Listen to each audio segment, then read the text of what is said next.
ಕರ್ತನಲ್ಲಿ ನಮಗೆ ಅತ್ಯಂತ ಪ್ರಿಯರಾದ ದೇವಮಕ್ಕಳೆಲ್ಲರಿಗೂ ಯೇಸು ಕ್ರಿಸ್ತನ ಶ್ರೇಷ್ಠವಾದ ನಾಮದಲ್ಲಿ ಶುಭವನ್ನು ತಿಳಿಸುತ್ತೇನೆ. Good morning everyone. ಎಲ್ಲರೂ ಚೆನ್ನಾಗಿದ್ದೀರಾ? ಕಳೆದ ರಾತ್ರಿ ದೇವರು ಒಳ್ಳೆಯ ವಿಶ್ರಾಂತಿಯನ್ನು ಕೊಟ್ಟರು ಅಲ್ವಾ?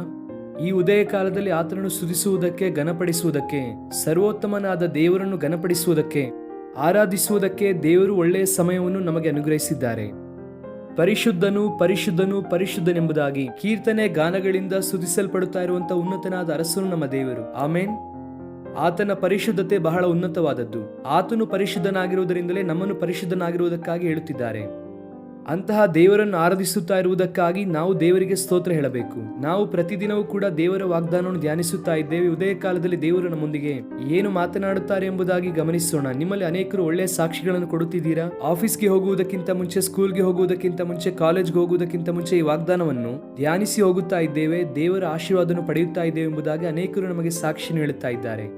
ನಿಮ್ಮೆಲ್ಲರಿಗೋಸ್ಕರ ದೇವರಿಗೆ ನಾನು ಸ್ತೋತ್ರ ಹೇಳುತ್ತೇನೆ. ಕರ್ತನು ನಿಮ್ಮ ಜೀವಿತದಲ್ಲಿ ದೊಡ್ಡ ಕಾರ್ಯಗಳನ್ನು ಮಾಡಬೇಕೆಂಬುದಾಗಿ ಪ್ರತಿದಿನ ನಿಮಗೋಸ್ಕರವಾಗಿ ನಾವು ಪ್ರಾರ್ಥಿಸುತ್ತಿದ್ದೇವೆ. ಕ್ರೈಸ್ಟ್ ಫೆಲೋಶಿಪ್ ಸೆಂಟರ್ ಹಾಗೂ John Wesley International Ministries prayer partners ಎಲ್ಲರೂ ಕೂಡ ನಿಮಗೋಸ್ಕರವಾಗಿ ಪ್ರಾರ್ಥಿಸುತ್ತಾ ಇದ್ದಾರೆ. ಈ ದಿನ ದೇವರ ವಾಗ್ದಾನವನ್ನು ಓದೋಣವಾ? ಕೀರ್ತನೆಗಳ ಪುಸ್ತಕ 3ನೇ ಅಧ್ಯಾಯ 8ನೇ ವಾಕ್ಯವನ್ನು ಓದೋಣ. Psalm 3:8. ರಕ್ಷಣೆಯು ಯೆಹೋವನಿಂದಲೇ ಉಂಟಾಗುವುದು. ಯೆಹೋವನೇ, ನಿನ್ನ ಆಶೀರ್ವಾದವು ನಿನ್ನ ಪ್ರಜೆಯ ಮೇಲೆ ಇರಲಿ. Your blessing is upon your people.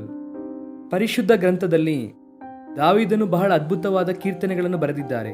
ಆತನ ಜೀವಿತದ ಅನುಭವದಿಂದ, ಆತನ ಜೀವಿತದಲ್ಲಿ ದೇವರು ಮಾಡಿದಂಥ ಒಳಿತುಪಕಾರಗಳನ್ನು ನೆನೆಸಿಕೊಂಡು, ದೇವರು ಯಾವ ರೀತಿಯಾಗಿ ತನ್ನನ್ನು ಭದ್ರಪಡಿಸಿದರೋ, ಕಾಪಾಡಿದರೋ, ಯಾವ ರೀತಿಯಾಗಿ ದೇವರು ತನ್ನನ್ನು ಅನೇಕ ಉಪದ್ರವಗಳಿಂದ ಬಿಡಿಸಿದರೋ ಅದೆಲ್ಲವನ್ನು ಕೂಡ ಬರೆಯುತ್ತಾ, ದೇವರನ್ನು ಸ್ತುತಿಸುತ್ತಾ ಅದ್ಭುತವಾದ ಕೀರ್ತನೆಯನ್ನು ಬೈಬಲ್ನಲ್ಲಿ ಬರೆಯುತ್ತಾರೆ.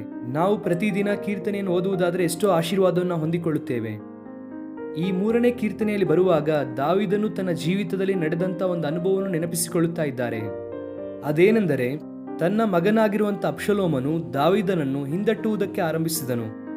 ಪದವಿ ಆಕಾಂಕ್ಷೆ, ರಾಜ್ಯದ ಆಕಾಂಕ್ಷೆ, ಸಿಂಹಾಸನದಲ್ಲಿ ಕೂರಬೇಕು ಎನ್ನುವಂತ ಆಸೆ ಅಬ್ಷಲೋಮನಲ್ಲಿ ಬಂತು.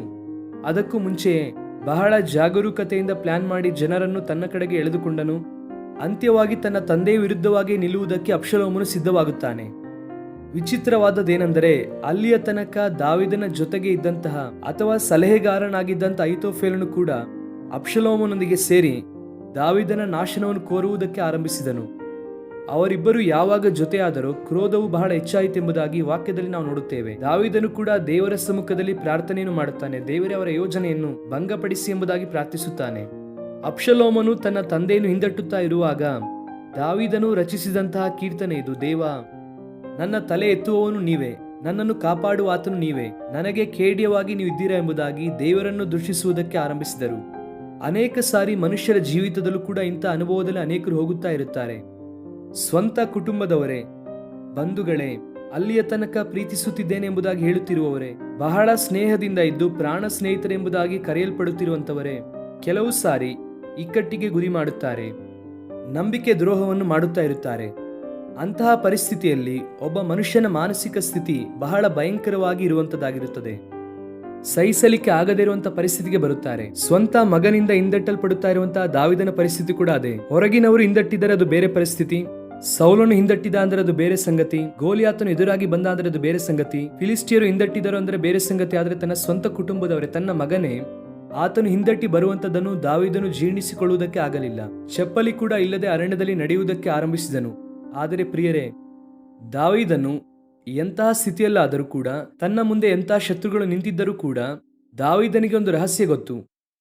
ಅದೇನು ಗೊತ್ತಾ? ದೇವರನ್ನು ನೋಡುವಂಥದ್ದು, ದೇವರಿಗೆ ತನ್ನ ಸಮಸ್ಯೆಯನ್ನು ಹೇಳುವಂಥದ್ದು, ಕರ್ತನ ಕೈಗೆ ತನ್ನ ಪ್ರಾಬ್ಲಮ್ಸ್ಗಳನ್ನು ಒಪ್ಪಿಸುವಂಥದ್ದು ದಾವೀದನಿಗೆ ಗೊತ್ತು. ಎಲ್ಲ ಸಂದರ್ಭದಲ್ಲೂ ಕೂಡ ದಾವೀದನು ದೇವರಿಂದ ಧೈರ್ಯ ಹೊಂದಿದನು. ದೇವರಿಂದ ಧೈರ್ಯ ಹೊಂದಿಯೇ ಮುಂದೆ ಸಾಗಿ ಹೋದನು.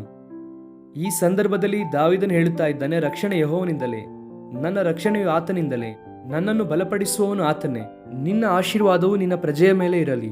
ಒಂದು ವೇಳೆ ಈ ದಿನ ನೀನು ಹಿಂದಟ್ಟಲ್ಪಡುತ್ತೇವಂಥ ಪರಿಸ್ಥಿತಿಯಲ್ಲಿ ಇದ್ದೀಯೇನೋ, ಆಚೆ ಹಾಕಲ್ಪಟ್ಟಂಥ ಪರಿಸ್ಥಿತಿಯಲ್ಲಿ ಇದ್ದೀಯೇನೋ, ಅವಮಾನಿಸಲ್ಪಟ್ಟಂಥ ಪರಿಸ್ಥಿತಿಯಲ್ಲಿ ಇದ್ದೀಯೇನೋ, ಜನರು ನಿನ್ನನ್ನು ನೋಡಿ ಗೇಲಿ ಮಾಡುತ್ತಾ ಇರಬಹುದೇನೋ, ಪರಿಹಾಸ್ಯ ಮಾಡುತ್ತಾ ಇರಬಹುದೇನೋ, ಏನೂ ಕೂಡ ತಿಳಿಯದೇ ಇರುವಂತಹ ಪರಿಸ್ಥಿತಿಯಲ್ಲಿ, ಎಲ್ಲಿಗೆ ಹೋಗಬೇಕೆಂದು ಗೊತ್ತಿಲ್ಲದೇ ಇರುವಂತಹ ಪರಿಸ್ಥಿತಿಯಲ್ಲಿ ನಿನ್ನ ಜೀವಿತದಲ್ಲಿ ಇದೆಯೇನೋ, ಒಂದು ಸಾರಿ ದೇವರನ್ನು ದೃಷ್ಟಿಸು. ಆತನು ನಿನ್ನ ರಕ್ಷಣೆಯ ಕರ್ತನು. ಆಮೇನ್.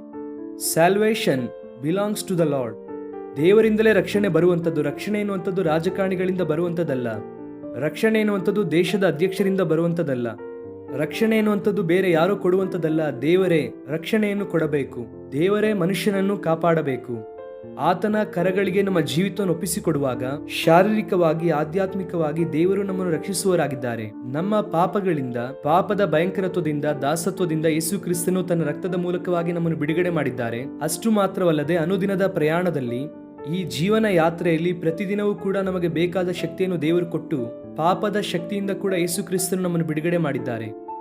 ರಕ್ಷಣೆ ಯೆಹೋವನಿಂದಲೇ. ಒಂದು ವೇಳೆ ಈ ದಿನ ನಿನಗೆ ಸ್ವಸ್ಥತೆ ಬೇಕಾ? ಸ್ವಸ್ಥತೆ ಯೆಹೋವನಿಂದಲೇ. ಬಿಡುಗಡೆಯೂ ಬೇಕಾ? ಬಿಡುಗಡೆಯೂ ಯೆಹೋವನಿಂದಲೇ. ಶಾಂತಿ ಬೇಕಾಗಿದೆಯಾ? ಶಾಂತಿ ಯೆಹೋವನಿಂದಲೇ. ದೇವಾದಿ ದೇವನು ಸಮಸ್ತವಾಗಿ ಇದ್ದು ನಿನ್ನ ಜೀವಿತದಲ್ಲಿ ಒಳಿತು ಮಾಡಬೇಕೆಂದು ಕೋರುತ್ತಿದ್ದಾರೆ. ಆತನು ತನ್ನ ಪ್ರಜೆಗಳಿಗೆ ತನ್ನ ಆಶೀರ್ವಾದವನ್ನು ಸುರಿಸುವುದಕ್ಕೆ ಯಾವಾಗಲೂ ಕೂಡ ಸಾಮರ್ಥ್ಯವುಳ್ಳವರೇ. ಇಲ್ಲಿ ಪ್ರಶ್ನೆ ಏನೆಂದರೆ, ನೀನು ದೇವರ ಪ್ರಜೆಯಾಗಿ ಇದ್ದೀಯಾ? ದೇವರ ಮಕ್ಕಳಾಗಿ ಮಾರ್ಪಟ್ಟಿದ್ದೀರಾ? ನಂಬಿಕೆಯಿಂದ ದೇವರ ಬಳಿಗೆ ಬಂದಿದ್ದೀರಾ? ಯೇಸು ಕ್ರಿಸ್ತನು ಶಿಲುಬೆಯಲ್ಲಿ ನಿನಗೋಸ್ಕರ ಸತ್ತಿದ್ದಾರೆಂದು, ಆತನು ಧಾರೆ ಧಾರೆಯಾಗಿ ನಿನಗೋಸ್ಕರ ರಕ್ತವನ್ನು ಸುರಿಸಿದ್ದಾರೆಂದು, ಆತನು ಕರುಣಾ ಸಾಗರನಾಗಿ ತನ್ನನ್ನು ತಾನು ಪ್ರಕಟಿಸಿಕೊಂಡಿದ್ದಾನೆ ಎನ್ನುವಂಥ ವಿಷಯ ಗೊತ್ತಾ? ಯಾವಾಗ ಯೇಸು ಕ್ರಿಸ್ತನನ್ನು ಹೃದಯಪೂರ್ವಕವಾಗಿ ನಿನ್ನ ಜೀವಿತದಲ್ಲಿ ಆಹ್ವಾನಿಸುತ್ತೀಯೋ, ನೀನು ದೇವರ ಪ್ರಜೆಯಾಗಿ, ದೇವರ ಮಕ್ಕಳಾಗಿ ಮಾರ್ಪಡುತ್ತೀಯಾ? ದೇವರ ಆಶೀರ್ವಾದವು ಸಮೃದ್ಧಿಯಾಗಿ ನಿನ್ನ ಮೇಲೆ ಸುರಿಸಲ್ಪಡುತ್ತದೆ. ಈ ದಿನ ನಿಮ್ಮೆಲ್ಲರಿಗೋಸ್ಕರವಾಗಿ ನನ್ನ ಪ್ರಾರ್ಥನೆ ಇದೆ. ದೇವರು ತನ್ನ ಆಶೀರ್ವಾದವನ್ನು ಸ್ಪಷ್ಟವಾದ ವಿಧಾನದಲ್ಲಿ ಆತನು ನಿಮ್ಮ ಮೇಲೆ ಸುರಿಸಿ ನಿಮಗೆ ಬಿಡುಗಡೆಯನ್ನು, ಸ್ವಸ್ಥತೆಯನ್ನು, ಆರೋಗ್ಯವನ್ನು, ಶಾಂತಿ, ಸಮಾಧಾನವನ್ನು ಆತನು ದಯಪಾಲಿಸಲಿ. ಕಣ್ಣು ಮುಚ್ಚಿರಿ, ಪ್ರಾರ್ಥನೆ ಮಾಡೋಣ. ಪ್ರೀತಿಯುಳ್ಳ ತಂದೆ, ರಕ್ಷಣೆ ಯೆಹೋವನಿಂದಲೇ. ನಿನ್ನ ಆಶೀರ್ವಾದವು ನಿನ್ನ ಪ್ರಜೆಗಳ ಮೇಲೆ ಇರಲಿ ಎಂಬುದಾಗಿ ದಾವೀದನು ಹೇಳಿದ ಪ್ರಕಾರ ಈ ದಿನ ನಮ್ಮ ಗಮನಕ್ಕೆ ನೀವು ತಂದದಕ್ಕಾಗಿ ನಿಮಗೆ ಸ್ತೋತ್ರ. ನಮ್ಮ ಪ್ರಿಯರನ್ನು ಬಲಪಡಿಸಿ. ಎಷ್ಟು ಜನ ಈ ವಾಗ್ದಾನವನ್ನು ಕೇಳುತ್ತಾ ಇದ್ದಾರೋ, ಹೊಸ ಕಾರ್ಯವನ್ನು ಪ್ರತಿಯೊಬ್ಬರ ಜೀವಿತದಲ್ಲಿ ಮಾಡಿರಿ ದೇವ, ಒಳಿತನ್ನು ಮಾಡಿರಿ. ನೀವು ಒಳ್ಳೆಯ ದೇವರಾಗಿರುವುದಕ್ಕಾಗಿ ನಿಮಗೆ ಸ್ತೋತ್ರ. ಈ ದಿನ ನಮ್ಮ ಪ್ರಿಯರು ಯಾವ ಆಶೀರ್ವಾದವನ್ನು ನಿನ್ನಿಂದ ಆಶಿಸುತ್ತಾ ಇದ್ದಾರೋ, ನಿನ್ನಿಂದ ಬರಬೇಕೆಂಬುದಾಗಿ ಕೋರುತ್ತಾ ಇದ್ದಾರೋ, ಆ ಪ್ರತಿ ಪ್ರಾರ್ಥನೆಯನ್ನು ಅಂಗೀಕರಿಸಿ ಒಳಿತು ಮಾಡಿ ನಡೆಸಬೇಕೆಂದು ಯೇಸು ಕ್ರಿಸ್ತನ ಶ್ರೇಷ್ಠವಾದ ನಾಮದಲ್ಲಿ ಬೇಡಿ ಹೊಂದಿಕೊಳ್ಳುತ್ತೇವೆ ನಮ್ಮ ತಂದೆಯೇ. Amen, amen. God bless you dear friends. Have a wonderful day.